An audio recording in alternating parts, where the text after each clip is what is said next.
Auburn might be slipping when it comes to a top quarterback target.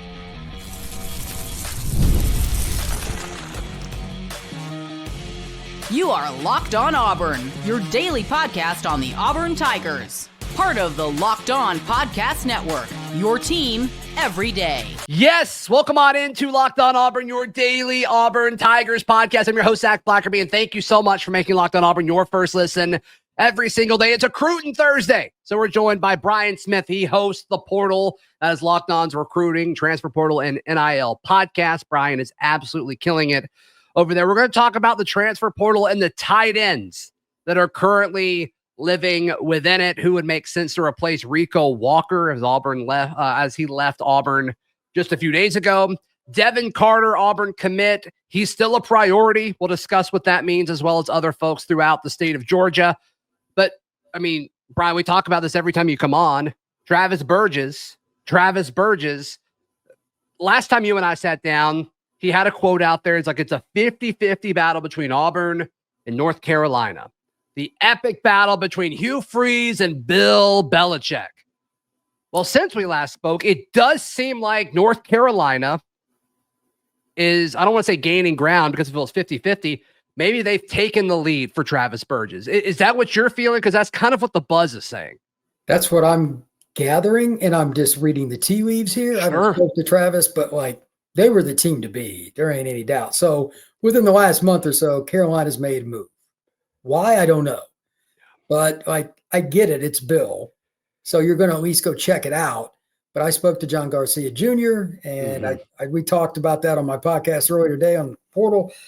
Travis Burgess is a good player, man. It was a matter of time for more schools started to come in.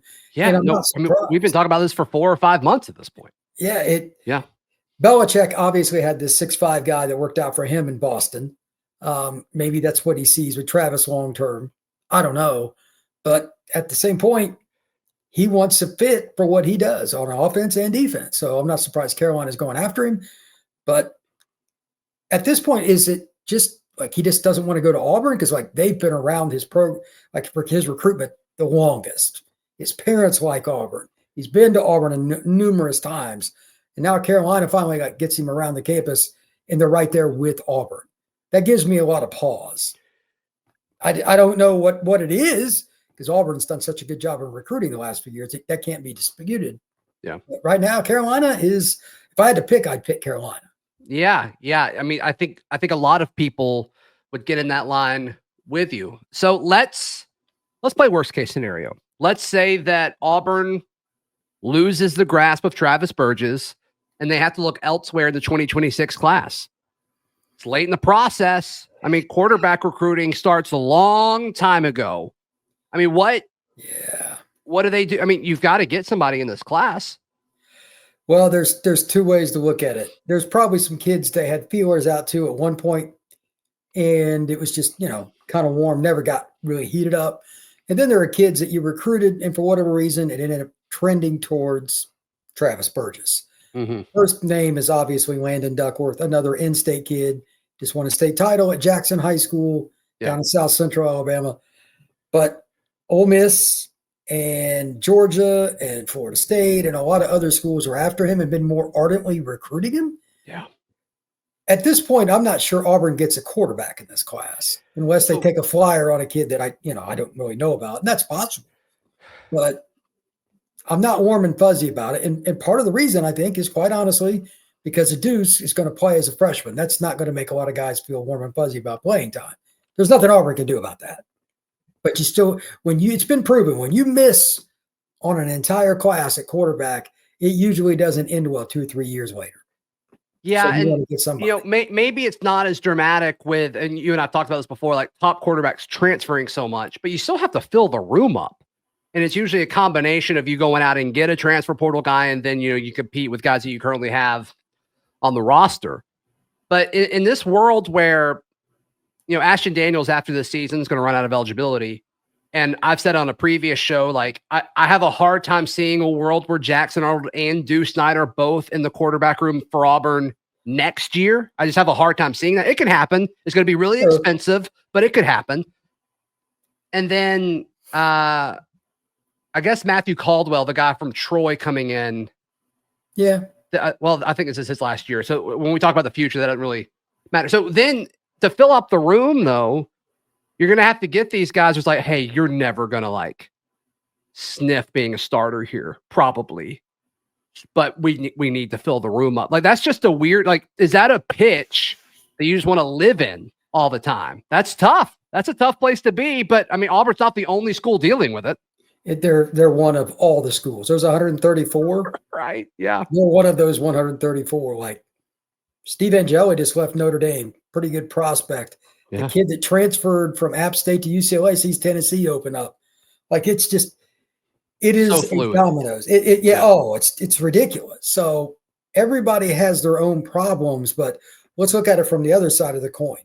Let's compare the quarterback room at Auburn right now as they go into this stretch with recruiting. Okay. Say 2 years ago. Where would you rather be? Oh, I'd rather be here. Exactly. So let's not cry too much. There is no perfect. Every year we get a 4-star or better quarterback. Nobody does that. Not even Ohio State. Mm-hmm. So if you go through 3 out of 4 years and you do pretty well, you're probably going to be okay because the portal is still an option. Like they just took somebody from the portal. Right. So it may not work out with Travis Burgess, and then again, it still could. But if it doesn't, it's not the sky is falling. Other teams offer scholarships. Auburn is a strong OV away to 100%. Travis Burgess swinging back towards the Auburn direction. Like this is not over. 100%. And even if he commits to North Carolina, I mean, what have we seen about this staff? They don't care. They're not going to back off. In fact, they may come on stronger if you commit elsewhere. That is very, very plausible because it's just from his high school to Auburn's campus, 2.5, give or take, 220, something like that. North Carolina's a long haul. That's something they can pitch. They got a longer relationship with him. They have multiple people in the building that have a connection to his high school. They're recruiting some of his team. Like, there's a lot of reasons for Auburn. But again, that's why I'm confused why I thought he was going to commit before the visit started. And I was wrong. I did too. Yeah. So I think Auburn thought that too. I know that Auburn doesn't feel as good about where they are now compared to where they were, but that's, it is what it is. Recruiting's full of ebbs and flows, though. That's also very much par for the course. Yeah, and we touched on this a week ago or 2 weeks ago, whenever we talked about this last, about how much of it is like Bill Belichick, in my opinion, the greatest coach of all time, is calling you. Like, that's fun. That's exciting. But like, we don't know if this is going to work. Like, we have no clue. And so like, the view of Belichick in North Carolina now and the view of what he's going to be at North Carolina in December, assuming he's even there. I mean, an NFL job may open up and they may call him back. I mean, it could totally change. 100%.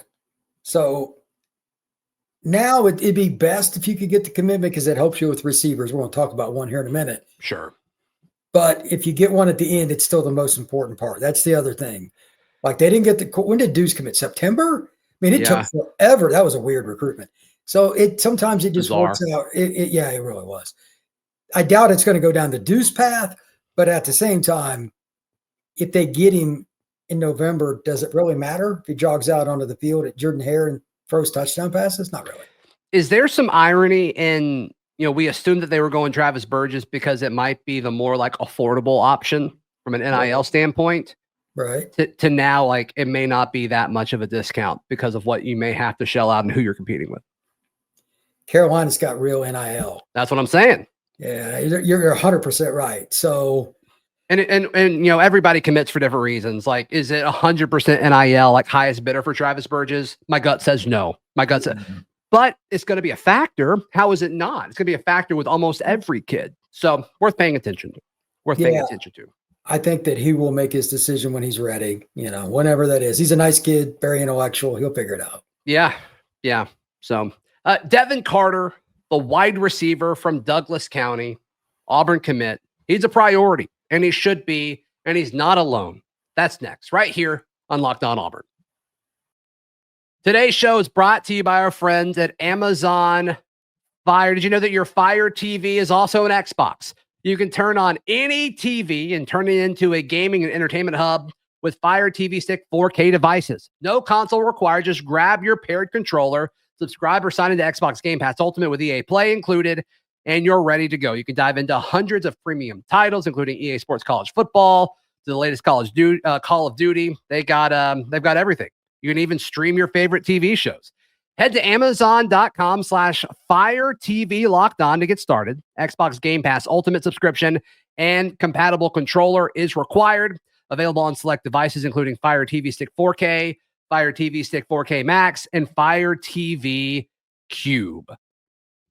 Thank you so much for making Locked On Auburn your first listen every single day. For your second listen, go check out Brian, host of The Portal, wherever you get your podcast. The same way you're watching and consuming Locked On Auburn, you can consume The Portal there as well.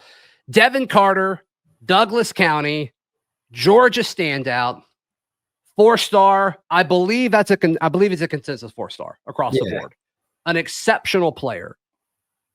I was just talking with you earlier today. I'm like, what's the priority for Auburn right now? And Devin Carter was one of the names you threw out there, which I thought was interesting because he's currently committed. Home run threat. Anytime you can stretch the field, it changes the game. That's one thing Auburn has struggled with. And then until last year, they started getting guys that could run it. Look at the offense like against Texas A&M when they started to figure it out. It's awful fun when you can throw the deep ball, isn't it, Zach? So his dad was an elite player at Florida State, played in the NFL. He was a running back, was a speedster, and he's the same kind of player, just happens to play receiver. Mm-hmm. He was committed to Florida State, ends up coming to Auburn. Yeah. Now he's been to Florida State again. He's got an OB set for June 6th there, June 13th to Auburn.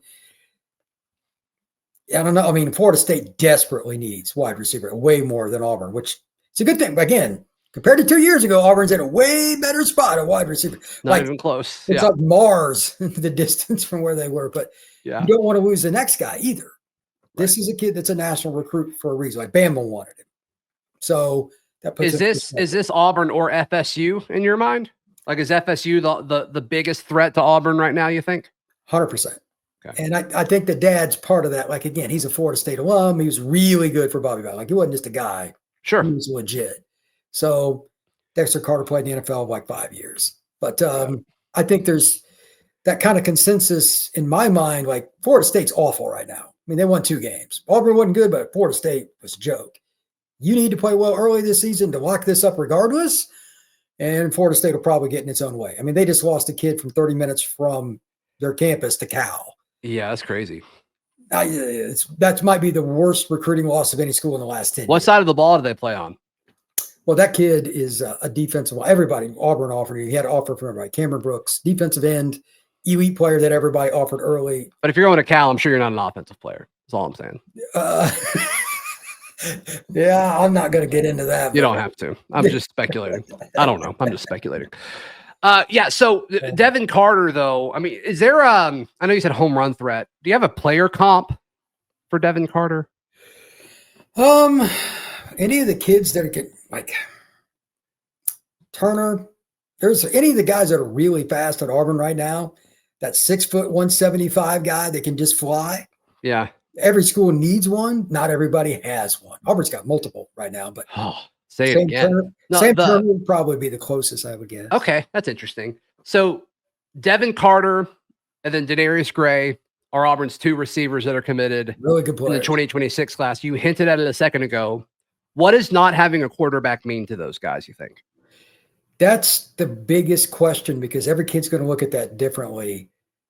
They know Deuce is there, but not having a quarterback, like Florida State doesn't have one either, by the way. They don't have a quarterback, for Devin. So regardless of, and this may still be like a new thing because like the portal is so new, but if everything goes chalk, the quarterback they will catch the most passes from is Deuce Knight. It's not the guy in their class. Yeah, because it takes longer to develop. Like junior, senior, fifth-year seniors when you play as a quarterback, as a rule. Mm-hmm. So I would imagine Deuce is kind of an exception, but his sophomore and junior year, he's probably the guy. Like you and I have talked about that. That's another discussion, but definitely his junior year. And then unless he turns pro, his senior as well. So yeah, that's how you would look at it. And he was a 5-star kid by some of the services. So that helps. He's a kid from the South. They've seen him play at events. They all know him. Yeah, this part of it helps Auburn. Florida State signed a kid they don't know because he's from Texas last year. Good player, but he's from Texas. They don't know it. Sure. Brian,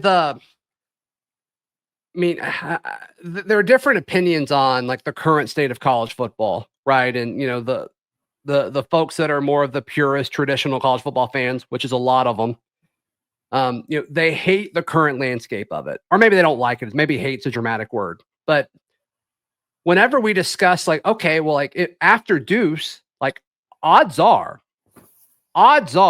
you're going to get that next quarterback through the portal. There's a chance that you could get somebody in this class and you develop them and they're the guy after Deuce. And that's what Hugh Freeze and the staff is going to pitch for sure. Even more so to the next class. But statistically, it's much more likely that Auburn's next quarterback is probably a portal guy after Deuce, just because of the timing of it all. Is that, I mean, to the fans that hate that, because it's like, oh my goodness, like, why can't we just develop our own quarterback? Is that the way it is now? Is that just the new age of college football? It's like you're going to see less and less of that at the quarterback position? Well, let's just look at the last 7-8 years. I mean, started with Joe Burrow. That's the greatest offense I've ever seen. I don't know about you. He transferred from Ohio State to LSU. Mm-hmm. So that's where it began. 20, Alabama. They had a guy that did stick around. He was the exception. He got drafted by your Patriots. That's kind of the exception.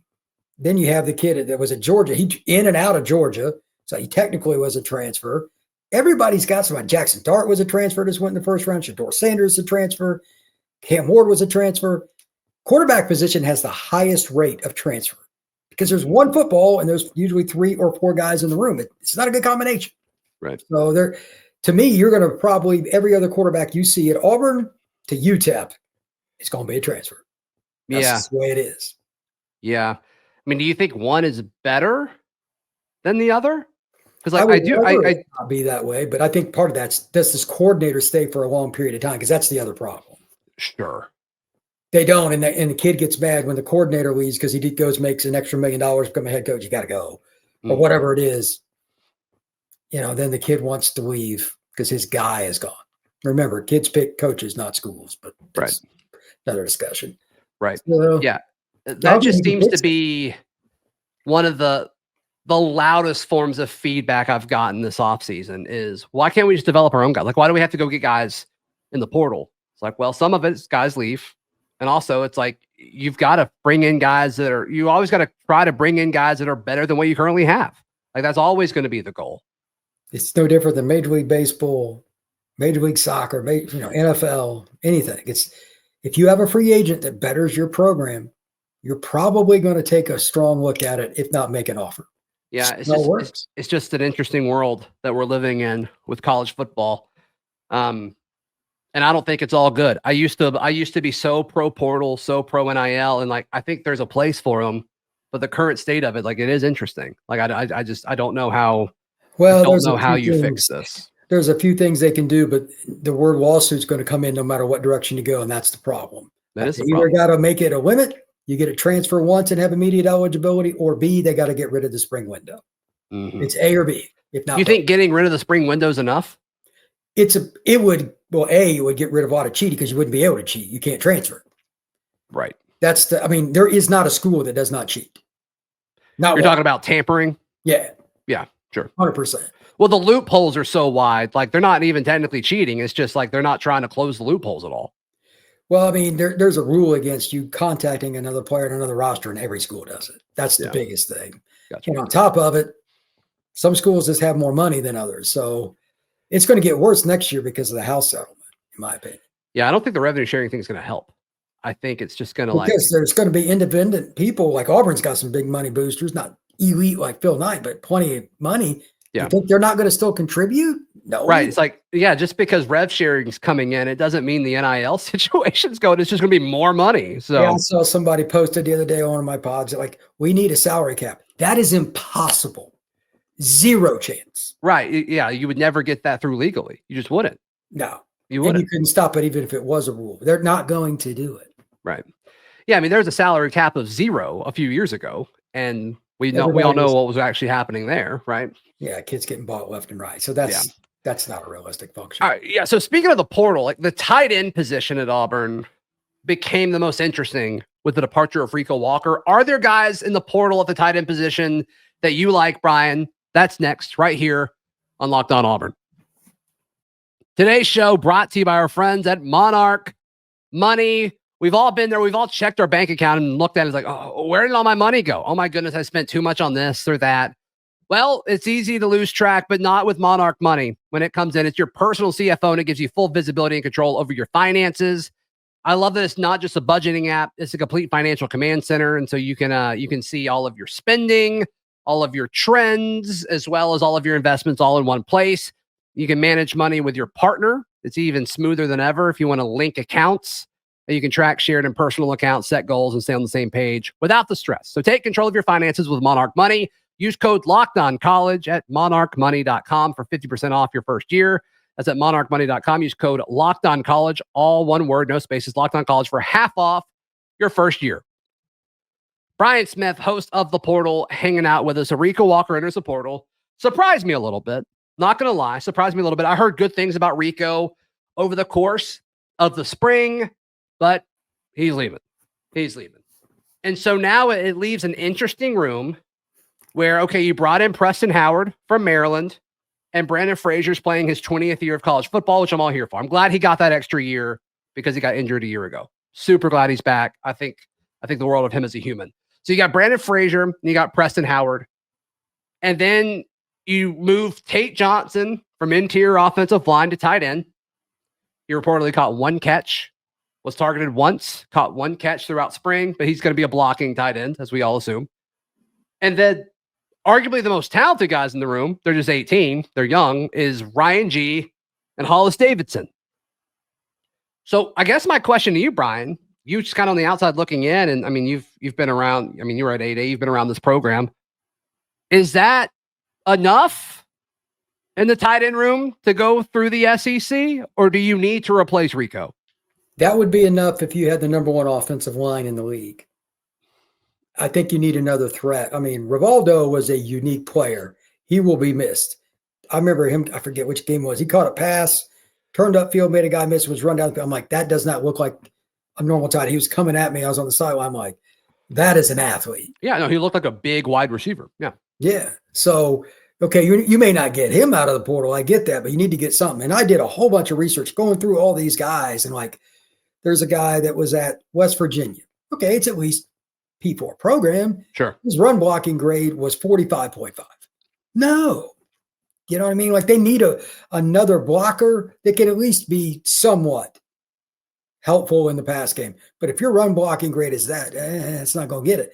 And like Marcus and Douglas went in the portal. That's a guy that Auburn would do well to get. He was at Florida State. He's 280. He's an animal. Yeah. But speaking of Bill Belichick from earlier, North Carolina is reportedly after they want to play power football. Probably going to be expensive to get him. Does Auburn really want to do that? Malik Ellis is another kid, 280, but is another kid that blocking grade's terrible. There's a couple of kids that were freshmen that are in the portal, but they haven't played yet. So there's no proven block. I don't see you've got the upside on your roster. You need the proven commodity on your roster. Yeah. There are none right now. Right. What they're looking for, here's the exception. Like the stuff that we have on Rivals and 24, all these different sites, it's almost all FCS and mostly Power 4, really, that they list. Yeah. There might be a D2 kid that can block and catch a little bit that was 220 out of high school that's 245 now. Yeah. That happens. I mean, like Jared Burris went to Florida State from Albany, and it was like first team all NFL as a rookie. So there are some randoms, but right now this is a short list. I don't know why it's so bad. You wouldn't think tight end would be that way because there's so many of them, and everybody needs at least 3 that are serviceable because of injuries at that spot. Or usually, So let's assume they either don't add someone, or they add somebody who like we don't feel super great about. But it's like, okay, let's take a flyer. Let's see if it works. In my mind, there's 2 things you can do to overcome this, and one of them, or really both, but especially the first one, is something that we've talked about anyway, is you just use less tight end in your offense. You ran a lot of 2 tight end stuff his first 2 seasons. You have an incredible receiving room. Put more receivers on the field. I agree. Or, which is kind of a sub point of this for my second one, is okay. Like, we were kind of wondering how we were going to get Perry on the field more or Horatio Fields on the field more. Just let them do that. Maybe not the blocking aspect of it, but like the percentage of targets where you had Rivaldo like flexed out or whatever. Like, yeah, okay, they could do that. They could do that. So I wonder if that's the answer. That is intriguing. You could even do that a little bit with Cam just to throw a wrench into it and make people study it for the next game coming up. Can you imagine if you're a safety and you haven't seen that on tape yet? And you're just like, okay, hold on. We got Cam here and then Eric on the same side of the field, but Eric's outside. Like, what do we do here? Like that, you have to cover that. Yeah, you have to. I'm always big at the college game, at any level, but especially the college game. You want to make college defensive backs make as many decisions as possible because they're not going to make all of them correctly. And then whenever they make the wrong one, you got to capitalize on it. And I think just formationally, like using Cam Coleman or, Horatio Fields in this situation, like different bodies at different parts of the field, you're going to have to cover all these guys differently because the other guys around them demand so much attention. So I don't know. I wish Rico Walker hadn't have left, but I do think there's still like plenty of things that they could do that's fun with this offense. If you just use motion a little bit with Cam, with, Frazier and different guys, it's okay. But if they get another tight end that's a true H-back that can do some stuff blocking, it does help your run game in situations. But I'm all in on your number one point. They should be in at least 3 wide on pretty much every play. Mm-hmm. Make other teams say, we're going to play cover 2 because we can't really cut. There's only realistically 4 or 5 teams that are going to be able to play with Auburn's receivers. Now, the other teams are going to try and challenge it to see if Jackson can hit them. But I'm talking about how many guys are going to cover Sam Turner and these guys that from a speed, Malcolm Sim, like these guys can fly. There's a lot. There's a lot that they can throw at you. So the vertical aspect of this is the key. If they, especially early on, like against Baylor, if they show that they can score, part of this goes away. Right. Because teams are going to have to play cover 2 or get their butts just smoked over the top. Yeah, then that opens the running game then, if that's the way you choose to defend it. So 100%. Yep. Brian, how can people check out everything you've got going on? Locked on the Portal, Apple, Spotify, YouTube, anywhere you get your pods each and every day. There's probably going to be at least 2 podcasts like today. So the quarterback dominoes are about to fall. And we actually talked about Travis Burgess today on the podcast. So, ooh, yeah, that was John Garcia likes him too. Rivals recruiting analyst. So that's a very interesting circumstance. It's a national deal now. Yeah. Bill Belichick battling your guy, Hugh Freeze. It's wild. What a time. What a time to be alive. Please like the video. Please subscribe. And if you're tuning in on audio, please subscribe and leave us a review. Helps the show out a ton. We'll see you next time. This has been Locked On Auburn.